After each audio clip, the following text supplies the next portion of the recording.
The Hawks were much improved from a couple of patchy and underwhelming pre-season hitouts, but couldn't quite get the job done against arch-rivals Essendon.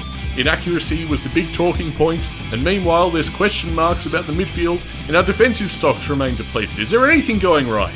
Well, of course there is, and we're here to discuss all the highs and lows of Hawthorn right here on the Hawk Talk podcast. My name is Nick Mason, and we must first thank everyone that got to the MCG early on the weekend to pick up a copy of our 2024 season guide. Yeah, that was a highlight. Really good fun meeting everyone. Absolutely. Every single year, people make the pilgrimage out to the front of the MCG.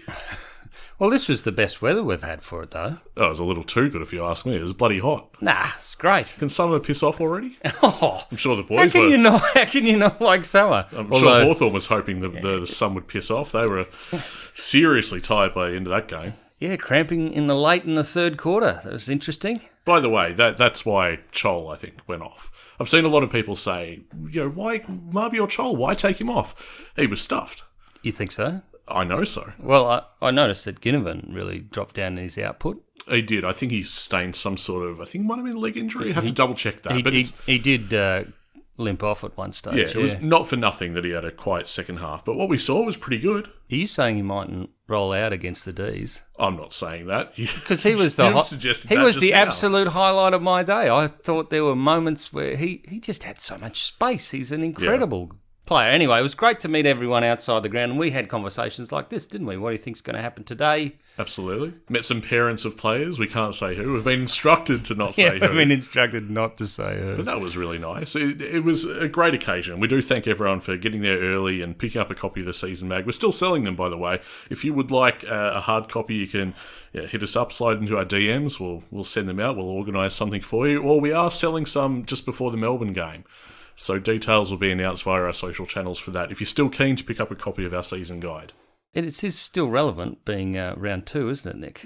It's still relevant. In fact, I got a little bit annoying, I suppose, where I'd read out certain sections of the guide to people just to show them how accurate I was about Collingwood already. I knew that's exactly where you're going. You're so chuffed. 0-2, Collingwood already. Yeah, don't they look good?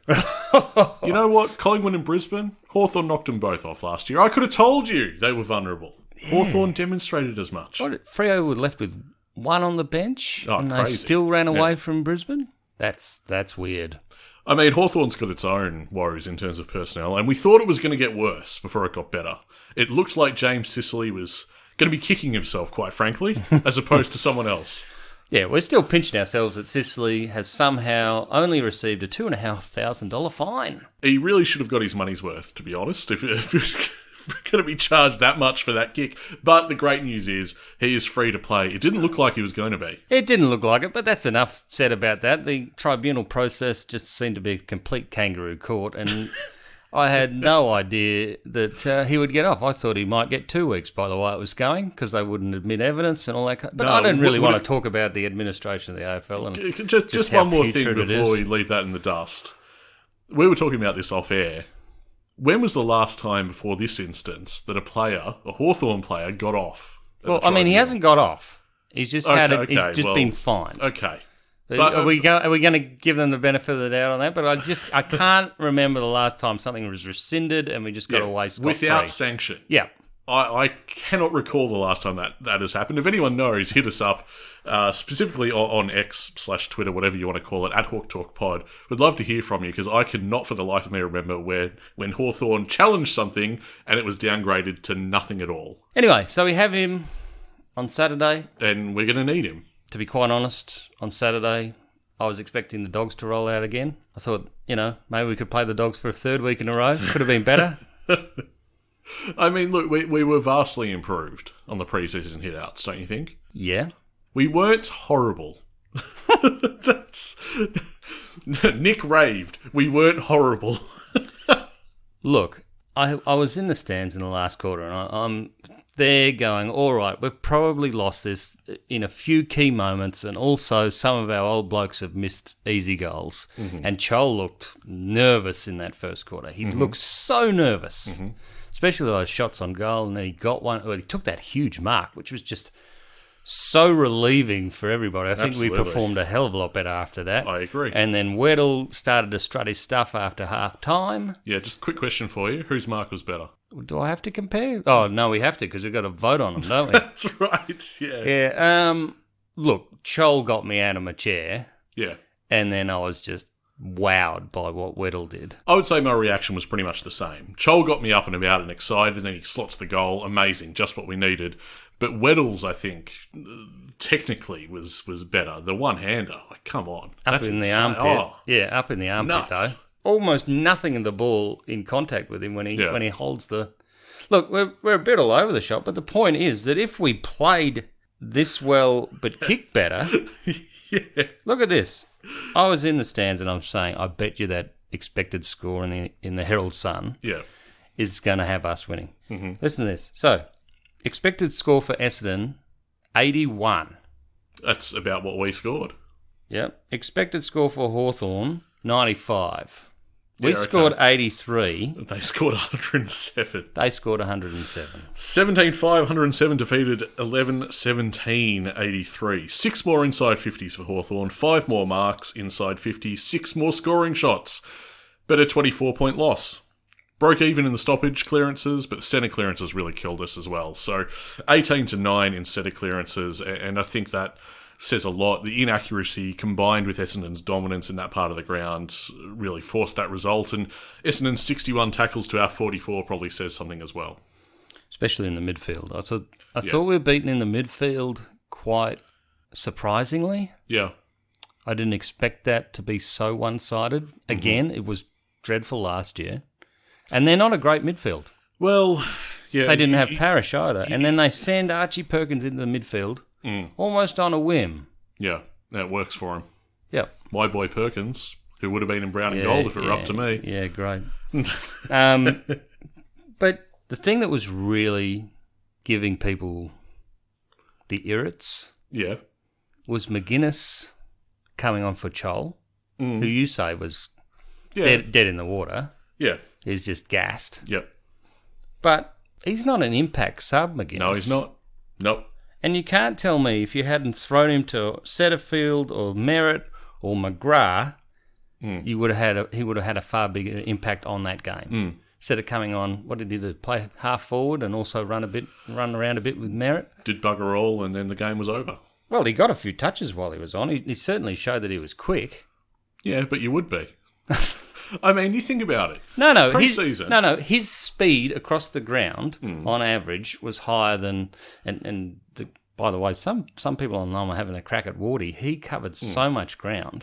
It's ridiculous. Josh Ward, wow. You think about a player that can handle those kinds of conditions well, because it was strangely warm. It was a strangely warm day for round one. And, think about a player that tends to do a lot of their best endurance work when it's hottest, in January. Who's the guy who, apart from, Weddle's now the new time trial king, but McGuinness is the endurance guy. And if you're going to look at the weather and look at the jobs he could potentially do, get a guy who can run all day and sustain his output through the conditions. Why would you have McGuinness as the sub? I would love to know. Oh, the psychology of taking him as the sub? Because you couldn't leave him out and you couldn't pick him. He's just in no man's land. Yeah. They couldn't decide. No, if he's in the side at all, he has to be playing from the first quarter. There's no point trying to lock a player down when the damage is already done. Set him a task, wind him up and watch him go. That's the idea with McGuinness. I'm surprised it was the sub. Now, to the good stuff. Yeah. Worpel, with his first goal for the year, after we'd missed a few, was just delightful. Absolutely. Loved that for him. To go with his 28 touches, 19 of those contested, and 7 inside 50s, 9 score involvements in all. He was the shining light. He was. Midfield. 10 clearances. No one else got above 3. We wrote in our season guide how, people had hoped that he would stand up and recapture or go some way to recapturing some of that PCM form that we all enjoyed. And he's not taken a backward step there. I think debatable whether he's risen to that form again. I'm not sure he has, but he is very good. That looked good. Yeah. That was very promising. The other bloke that was amazingly promising against his former club, Massimo D'Ambrosio. Massimo D'Ambrosio. 29 disposals, 72.4%. Turned up in the premiership quarter, the third quarter, with 11 touches. 384 metres gained, and 13 contested possessions and 11 intercepts leading the side. So in his young career, that's by far his best performance. Absolutely. And it seems he's carried his pre-season form into the games that matter, which is fantastic. But what I love about him is he always wants the ball, and he doesn't care about the pressure. He still finds the target. Yep. There are a couple of wayward kicks, but there are a couple that were like, how on earth did he hit that so well? Just amazing from D'Ambrosio, and he's going to be a great weapon for us, and seems to be reliable as well. We had a question from one of our Patreon subscribers, Finn. Thank you for subscribing, Finn. Whose spot is in trouble with Massimo being in the team? Can't see him being dropped after that performance. Oh, he won't be dropped, no. Absolutely not going to be dropped after that. No, he's part of the plan for the future model. Yeah, I would say so. I'd say he starts in defence and probably works his way up to the wing with his kicking ability. Yeah. First name that springs to mind for me in terms of who he's keeping out is probably Harry Morrison. What about Seamus Mitchell? Yeah, Seamus. Yep. Yeah, those two I'd say. Yeah, and you got McDonald waiting as well. I know he's injured, but he's available this week, which we'll get to. They're all similar players, but I think you could do with one of those guys in the side, to be honest. Yeah, absolutely. What did you think of Frost? I know you're very harsh on the man, but I thought he played a very good game. He did. 100% disposal efficiency. Apart from that, yes. No, he was excellent. Yeah, that's what I'm saying. 100%. Can't really find fault with that. Every time he gets the footy on Saturday, he finds a target. He makes it worthwhile. Yeah, but also his contesting was very good. His timing was excellent. He was probably one of the best backs. Impey was doing great things. Yeah.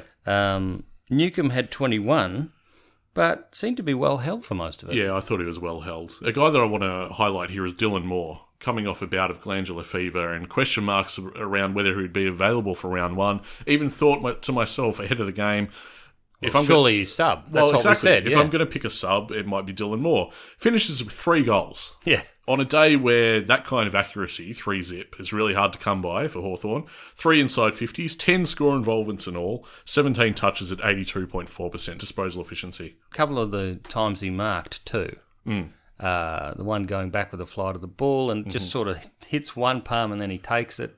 That's very, very courageous for such a small man. Mark, hit us up at Hawk Talk Pod. Keen to hear your thoughts on Dylan Moore's potential captaincy. Seems like a natural progression. Well, look, if the other guy keeps chucking a wobbly...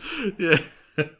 No, I think Sicily's spot is safe as captain for now, but I think going forward eventually, Dylan Moore is right in that frame. Absolutely. He's a great servant of the club, on field and indeed off field as well. There was a clear leader on field in that first half, though, I thought. Go on. The new bloke, Jack Ginnivan. You can't get enough. You mentioned him already, but we can go again. That's fine. Yeah, I think we have to. Yeah. His ability to attract the footy, yes, and be part of the play and find space and then find a new target forward of centre was brilliant. It just seemed what a breath of fresh air, I thought.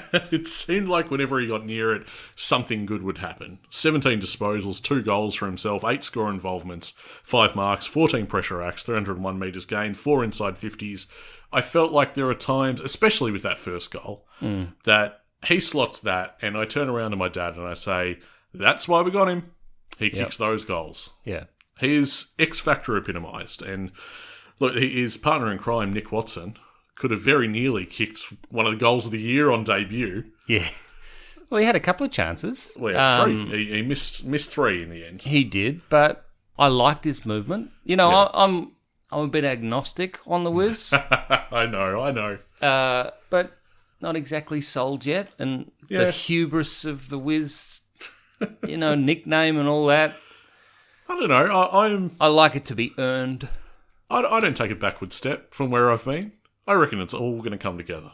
It's just a matter of time. But what I saw with his timing and his positioning, and this happens, even if you're just second guessing yourself in AFL, once it clicks, he can be another guy that kicks 3 in a game, maybe 5. Yeah, I mean, at 0-3 could be 3-0 quite easily. Really? Yeah. Look, well, you were behind that kick from the boundary. I'm at the other end of the... Yeah. How close was that? Because it hit the post. Pretty damn close. But did it drift from... What did it drift from? I'd need to look at the replay again, but I remember thinking he was extremely unlucky. But look at 0-3. 0 goals, 3 behinds is extremely unlucky as it is. On a day where we just could not buy a goal when we needed it, when we could have held greater ascendancy... I mean, Gunston and Bruce were enormously frustrated. These veterans, these heroes. Gunner took one off Bruce too. What's going on there? They could not find the goals like we needed them to. But it's just one of those days. And look, Amon kicked a good goal. Amon's was fantastic from the paint, if you don't mind. Love that. Just give it back to him. Scott has a question for us. Is the decision to not play Finn, even if you're tagging Merritt when he's one of our best runners, completely baffling? And is Nash's form so far a concern? Poor in pre-season, now in round one, when we're already missing Day. Yeah, I hated watching that shot on goal. That looks so ungainly. No one wanted to take the shot, though. No one did. It just fell to him in the end. Yeah, no, it was a bit strange, that passage of play. It was all over the shop. There were a couple of plays like that. I found... That's just the forward line gelling, right? Yeah, I think so. But I found Nash kind of underwhelming. I don't... There's something off this year. It could click as soon as next week. But did he ruck again? I think he rucked again. That's where I felt like he was doing his best work. Probably a little unfair to Reeves, Nick, I would have thought. No, I mean, what I'm saying, no, not in contrast with Reeves, but Nash began to assert himself and pinch it in the ruck, and I thought he was having a good influence when he was doing that. So, I don't know, I'm underwhelmed with Nash at the moment, but I think it could turn.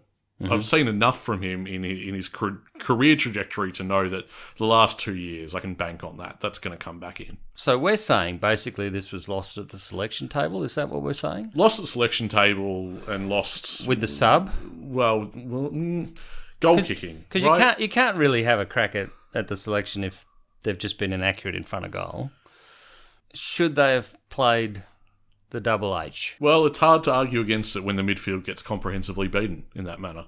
Yeah. Would have been nice to have another lever to pull in that regard, but it wasn't the case. We had a question from Quantum Hawk 66. How long before the heat, and now we went after your guy Nash just before, so it's only fair. Oh. How long before the heat comes on to Mitch Lewis? Oh, come on. Doesn't impact enough against the top backs. I give it a month as the forward line beds in. Next opponents will likely be May, Stewart and Moore. Well, if he's no threat, then they'll be going to Chol. Yeah. Let's just put that out there. Yeah, I'm not too concerned. I think his role's slightly changed as well. A team high, 4 contested marks. He did get frustrated, go away 50. Yeah. Otherwise, quiet game apart from those contested marks, or at least he kicked a goal. 7 score involvements and all, so he's getting into it. Why on earth was it so easy for Essendon to respond every bloody time we kicked one? That's the midfield, mate. That's what that is. It's the 6-6-6, is it? Didn't you notice the way that it was in that third quarter? Yeah, that patch in that third quarter where we threatened to walk away with the game. Yeah, and we were working hard and we were getting reward finally. It's like, well, thank God it's not a repeat of the first quarter. Yeah, they just reply. Exactly. So we were working hard, and then Essendon would just go, bang. How's that? It's right out of the middle again for that mob. How many did Langford end up with in the end? Not as many as Stringer, I can tell you that. Well, Stringer got 4, and Langford got 3, and they were all after half time, weren't they? We took Hardwick off him, and then all of a sudden Langford announced himself at the G. You could be right. It says a lot about Hardwick, really, and his being vital to this side. As a defender, mind you, we ditched that experiment in round 1. It didn't take long. Well, I mean... I didn't even bother with that in the guide. Yeah. Yeah, that wasn't happening. Lana asks us, do you think Lewis and Gunston will work out playing together in the forward line? Not sure if it's just very early days, but both didn't seem to have an impact and Lewis kept playing up the ground. Well, I think for what it's worth, Lewis playing up the ground is part of the plan here. I tell you what, that's the best I've seen Gunners play for a year. Really? Yep. I was watching with Brisbane. Well, I suppose he did kick a few goals in one of those matches against, I forget who it was. Was it West Coast or something? But in terms of his movement and his work up the ground, terrific. He had his chances. You know. Oh, he did. No, but I mean his dynamic play. Oh, also, I know. Did you notice the telekinesis between? Was it telekinesis? Was that? No, that's where you can move telepathy. Telepathy. You can move an object. Can we draft someone with telekinesis? Get it steering through the middle of the goal. Yeah, but the telepathy between Bruce and Gunston. Oh, it deserved a goal, didn't it? Oh, that was just poetry. It was just perfect. Beautiful. Yeah. The other bloke I want to mention is Connor McDonald, and I thought some of his play was elite, and his linking role was excellent. 434 metres gained, which I think, apart from Warple and Amon, is top 3 for the side. I haven't really noticed him take it to his opponent as well as he did. Mm-hmm. So I think he's in line for a breakout year. So we've got some really, really good improvers individually, but as a team, they're going to trouble some. Once they get the cohesion, they're going to trouble some of the much better sides than Essendon. And for, was it 3AW or SEN to say that Essendon had the best win out of the weekend? Oh, my goodness. That was Dwayne's world, and you're just living in it. I just, do I have to put up with that? No, you can not listen. No, it came up on Twitter. I wasn't listening and just flicked it off. I thought that was meritable enough to put into a image and tell the world. So back to Lana's question, do you think Lewis and Gunston will work out playing together on the forward line? Oh, I don't see why not. I'm not really sure. If anything, Lewis will outlast Gunston, but yeah, sure. Yeah, I think that's about it. But They've done it before, they'll do it again. Exactly. I didn't see any obvious issues on the weekend as far as that is concerned. You enjoyed yourself on Saturday, didn't you? Yeah, it's great to be back at the footy. In terms of Hawthorn's performance, I was being a bit facetious before, saying, oh, well, they weren't horrible. There was a definite improvement from the pre-season. And an excitement to the ball movement. Yep. A couple of times Weddle running through the centre of the ground was just absolutely fantastic, along with Mackenzie. When my main bugbear is the accuracy, I find I don't have that much to worry about. Right. So, because I know that's just an off day. That's not going to happen every week. And it wasn't predictable what Hawthorn were doing out of the back 50. It wasn't predictable what they're doing into the forward 50. The consistency across the quarters until... I was about to say there were a couple of glaring errors that really made them sort of stop taking so many risks. Well, I was about to say the game were on the line. I was about to say until the damn wall broke. I mean, it's only 24 points. It's not the worst thing in the world. But Essendon, they sort of edged past us in the end. They punished our mistakes better than we punished theirs. Yeah, and they had more fuel tickets, I guess, to spend than us. Yeah, what is with all the cramping that the Hawks boys were suffering? Yeah, I don't know. It's disappointing considering it's the first game of the season, but maybe it is a matter of getting more game time into some of these guys. Maybe it's an issue that will improve over time. Well, they always say they feel a lot fitter in the second week. Well, I'm no fitness guru. I'm no Peter Burge. Right. So I don't know how it works, but it's interesting, the trend of people that played the first week, how they went, or round 0 or whatever it is, the opening round, how they went in the second week. And true. Each of them pretty much started quite well, but then drifted off. What I liked was there was more consistency across the board. I thought it was a much more complete performance than anything they had produced in the pre-season. The two Dogs games were basically a mirror image of one another, where we played one quarter and got dominated for most of the other time. That was not the case against Essendon. I thought we were really competitive. The third quarter was emblematic of that. As much as Essendon kept on firing back, they had to, because we were in the contest and we were making an issue out of it, until we couldn't go anymore. So, unfortunate, but a step in the right direction. Melbourne will be tougher, though, for sure. Well, I'm not sure the Dogs were that good. They started really well, and then they were dreadful. You bring up Josh Ward before. Here's a question from, there's a number of people wanted to talk about Josh Ward, actually, but I've selected two here. One from Views from the Nosebleeds. Main question, do we need to concede that Ward isn't a winger and he's an inside mid and actually play him there? And if so, whose spot does he take? And then this question from Matt. Hey, lads, should we be starting to be concerned with Ward? High draft pick who I had massive hopes on. And I know he's being played out of position, but for mine, he needs a big couple of weeks or he might be off to Box Hill. Should Sam play him on the ball and not on the wing? And for who? So really, that was a big recurring theme from our listeners. For Josh Ward. Yeah, Ward, we're interested in where he's going to go from here. Well, I enjoyed Ward's game. Mm-hmm. I know he was beaten a few times, but he also had 8 scoring involvements. He is very important in scoring chains. Yeah, he takes instrumental. He takes excellent options. Mm-hmm. We just need more possessions from him, which I think is what frustrates people. He also is sometimes a bit cautious with his possessions, which is fine because he doesn't want to lose the ball. Yeah. But he needs a bit of confidence there. Mm-hmm. And look, if we can get another 15 possessions out of Connor McDonald and Josh Ward, this team will look very, very good in their ball movement because those guys take the right option. that exposes their opponents. Well, can we plug those guys into the midfield? Why not? When we're getting soundly beaten anyway. And these guys aren't my first choices for wingmen either. Well, Josh Ward did attend a number of centre bounces, so he was pretty ineffective in there, wasn't he? How many did he attend in the end? You got the figures?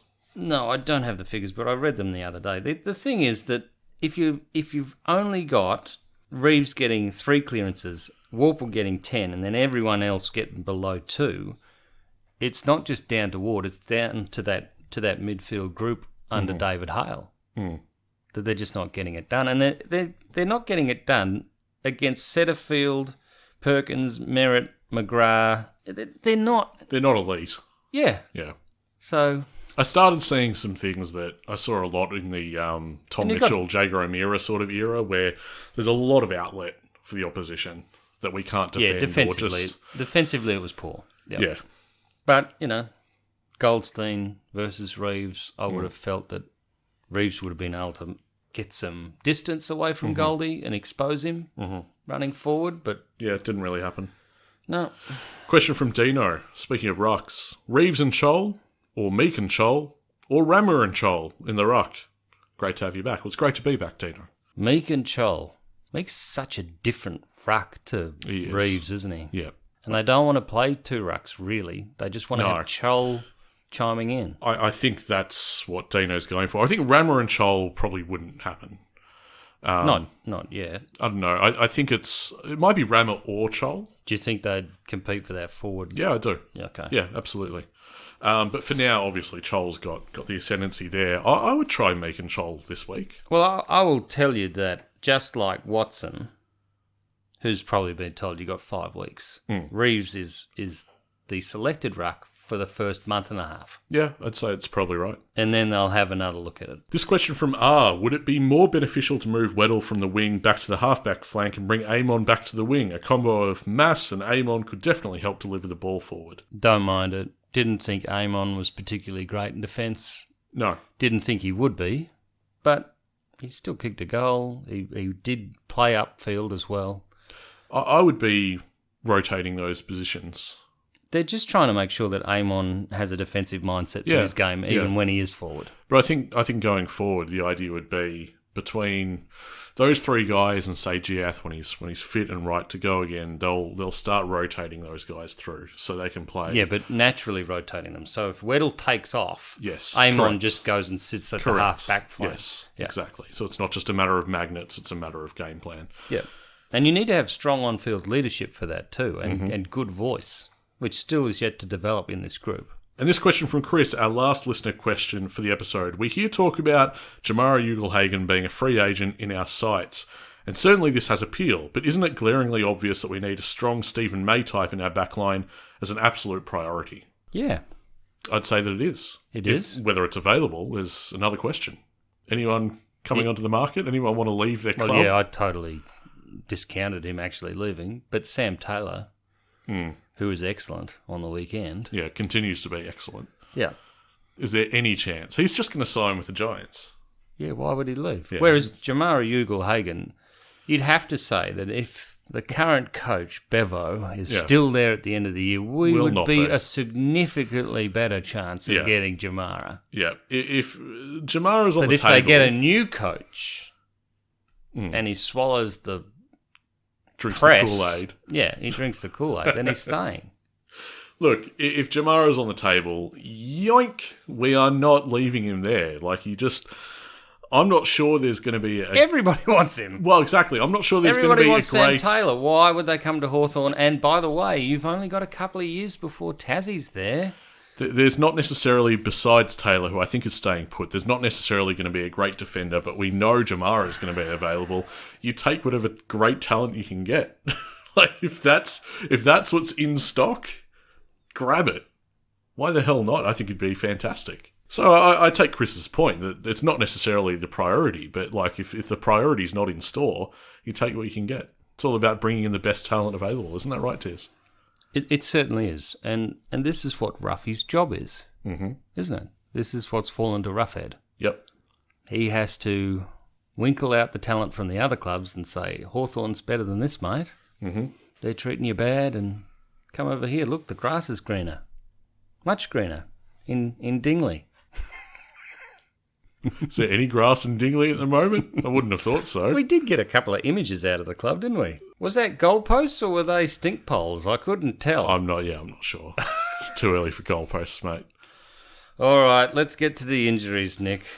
Yeah, so this was framed by the club as positive news, and I see the point, but nevertheless quite deflating that Will Day's not going to be available for another 5 weeks.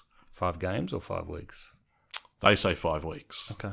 So the aim is to return for round 7. Apparently things are progressing nicely. There is on track and everything's excellent. But nevertheless, I can't help but feel a bit deflated that it's going to take that long. Anyway, it is what it is. Good news for Wingard. He's resumed training with the main group for the first time since injuring his Achilles in August. Isn't that of quite last quick? year. It is. Yeah. Yep. He's way ahead of schedule. Fantastic to see.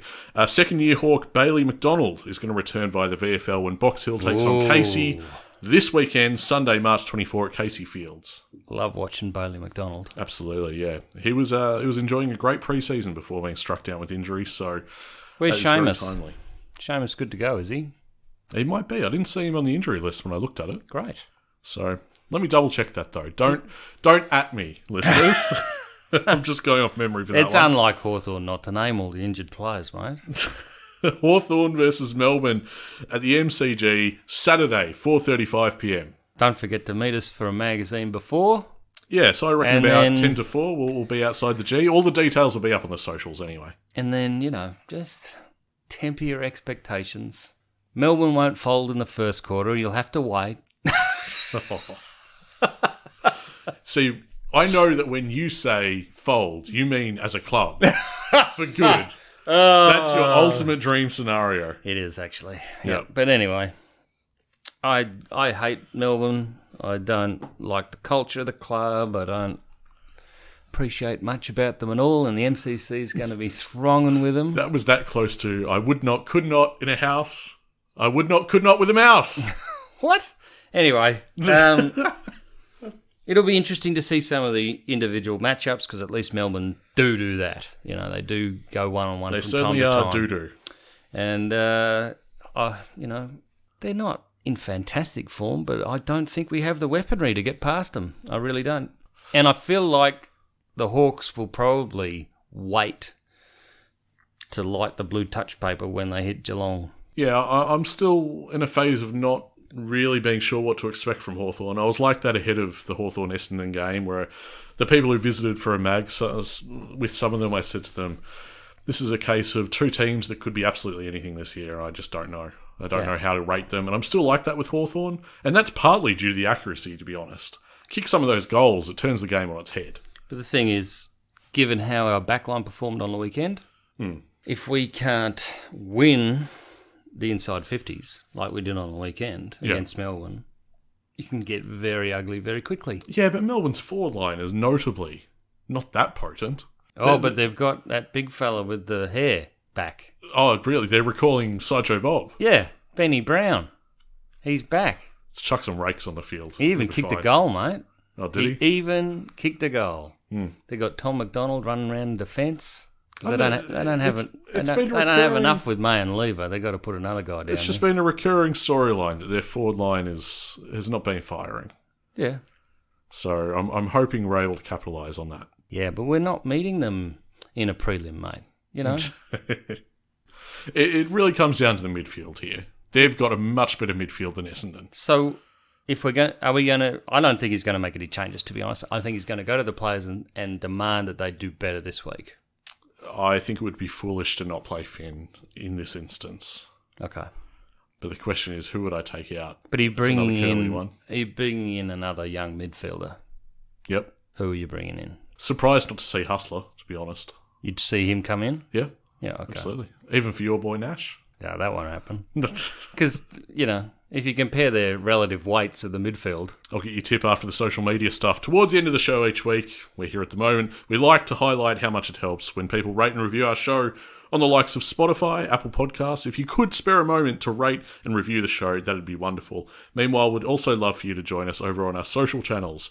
We're on X, we're on Instagram, and indeed we are on Facebook where we've just surpassed 5,100 followers. They didn't even give me time to write a post to celebrate passing 5,000 tiers. They've just surged ahead.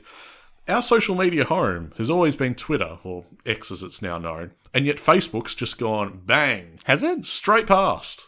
Right. Out of nowhere. So we salute you, our Facebook family. Amazing work. We're very close to it on X as well. So I'll have to write to Zuck. Mark, how you been? Catch up? No? Okay. Finally, this podcast wouldn't be what it is without the support of our proud, passionate, and paid-up Patreon subscribers. So a massive thanks to each and every one of you. The fact that you're on board with us is very much appreciated. For everyone else, if you're interested in flinging us a few bucks a month to allow us to keep putting more and more time into the show, head to patreon.com/HawkTalkPod. And if you sign up at it's the 4th round pick tier. Oh, now they're in Australian dollars, of course. Okay, so the game has changed. A bit cheaper, isn't it? Yeah. Okay. Well, we didn't change any of the tier costs. We just converted it to Australian dollars. Yes, that option has become available to us, and we seized it with both hands. Patreon.com/HawkTalkPod. All the details are there, but if you sign up at that tier with all the bonus content, you'll get digital access to our season guide. Well, with all that being said, Tiz, what is your tip? Because I know that you hate Melbourne, and I wonder if that makes you more inclined to tip Hawthorn. No. Oh, no, come on. No, it doesn't. Are we any chance? Oh, you're always a chance against Melbourne. But I just feel like they got their swagger back against the Dogs. Very early for them, which I'm totally happy about. But, yeah, I don't think we have the game plan to really trouble them. I'm going to go against you on this. I hope you're right.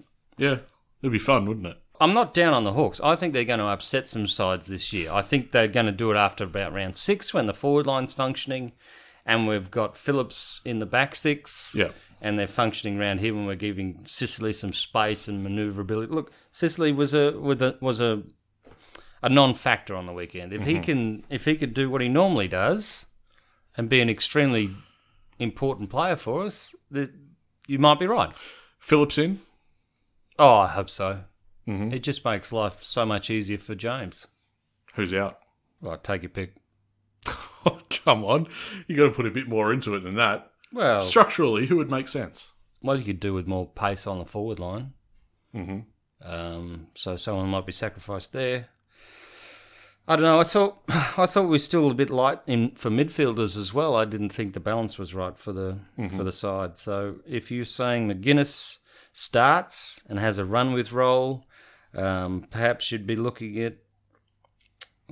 I feel like whoever you say here and whoever I say is going to be met with absolute outrage. Really? I would have thought Mackenzie was probably. I was going to say Mackenzie as well. But I thought that when he did have the ball, he was excellent. That's right. That's what I'm saying. People are going to come for us with pitchforks. I mean, I thought you were going to say Bruce. Yeah, potentially. Who didn't get a touch in the final quarter. Yeah. Yeah, Bruce was quite underwhelming. So maybe we sacrifice him. Gunston had one touch in the last quarter. Yeah, Bruce or Gunston weren't particularly effective, and you know, they twilight of their careers, they can be managed through the season anyway. I think it would make sense, but yeah, I'd like to see Phillips, and I think it would be prudent to play Finn. Anyway, my position on Hawthorn is it feels way too early to know what exactly we have here, and I look forward to the ride. I think it's going to be very exciting. When are we going to know? When are we going to know? Oh, you know, round 10.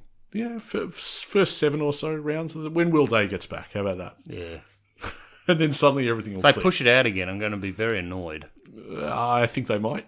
But it won't because they don't want to play him. It'll just be because that's injuries for you. Mm. Anyway, mate, we wrap up and we get to just bask in the fantastic news of Sicily getting a reprieve. Oh, something most unexpected from today. And everything's go time for Adelaide and Gather Round. That's right, yeah. That's all stamped. Yeah, everything's sorted. Our accommodation paid for. It was part paid for, and now it's all completely signed, sealed off. Do you know they have something at Adelaide Oval called the Pepsi Experience? Is that a dunking device or? What, where you like throw a ball at a target Yeah. and dunk someone in Pepsi? Well, you probably dunk them in Coke, but yeah. Would the AFL charge over $100 for that? Maybe. Are they charging for it? Oh, it's close to $100. I think it's kind of like a bit of a music festival at Adelaide Oval. So my other guess was it's like those tanks you put your feet in and they get cleaned by the fish. Oh, but in this case, it's just the enzymes in the Pepsi that do it. No? If that was the case, I'm not sure it would be on store shelves. You knew that could happen. No, it's like at one of the function rooms at Adelaide Oval, they're going to have bands play and stuff like that. And it could be ours, mate, for about $92 a ticket, on top of what we've already paid. Wow. I have you know, listeners, where I said that, and Tiz took his glasses off. Like, whew, sheesh. It's not often you go to the mechanic and he tells you to get a new car, Nick. So today, I thought it might happen because I got the courtesy car and I'm like, this is a much better ride than mine. Great courtesy indeed. Well, no, it's just that my car's that old. Oh, But the courtesy car, which is like 6 or 7 years old, and he's just keeping it together with bits of elastic and stretchy straps. Yeah, this is a much better ride. So what you're saying is we're not taking it to Adelaide? No, we are. Oh, no. Driving it into the ground. I'll get the duct tape. May not come back. That's going to be it for the Hawk Talk podcast. We are a happy team at Hawthorn. We'll catch you next week.